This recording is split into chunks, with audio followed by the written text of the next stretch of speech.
Okay, so we got just a few minutes left on these. I'm going to go ahead and pull this top rack where the wings were because I think that those wings are done. On the bottom rack, it does not look like they are quite done yet. So we're going to give them just a few more minutes by themselves with the direct heat. All right, so I literally just took the Big Boss air fryer out of the box, and this is what we've got. We've got an extender ring. We have a mesh basket. We have a wire rack and then a lower or a smaller wire rack, your cooking bowl, and then your base and your top.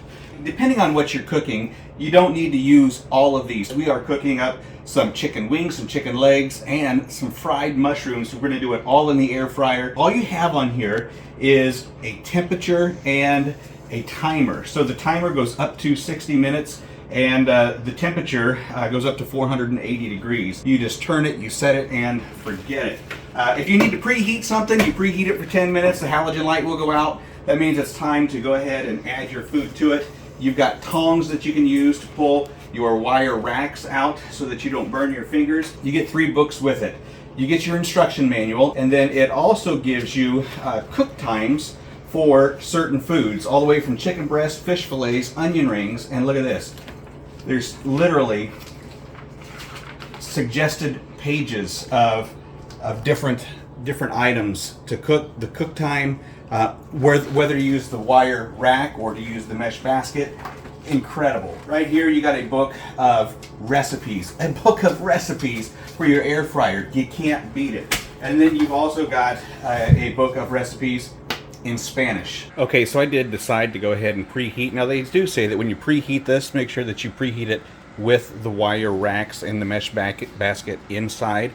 I didn't do that, didn't think it was really necessary, but what happens through the preheat process is this halogen light, which is super bright, once it reaches temperature, it kicks off, and the fan continues to run on the inside, and then when it drops below the 475, that halogen light kicks back on. And it even says it right there that halogen light will turn on and off during use. And so that's just maintaining temperature. So we're getting ready to put these chicken wings in. I'll show you what that looks like. There went the light. Now on this this lid, it's got a handle, and the handle shuts the heat off. The timer continues to tick, but once you push that down, it kicks back on. Midway through, you can lift that handle up, pull the lid off, and turn your meat. We're going to go ahead and spread some barbecue sauce on them now. All right, there are the barbecued chicken wings that just come out of the Big Boss. There's my legs. I did not barbecue those. I just left the skin on to get nice and crisp. And then look at this.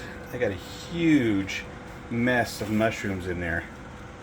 Now on the mushrooms, I breaded them and then I sprayed the top of them with olive oil so that we can get a nice little crisp on there. Got the timer set for about 10 minutes. Okay, so the mushrooms turned out really good. They are crisp. I will tell you that you cannot beat frying mushrooms in butter, but this is the healthier way to go.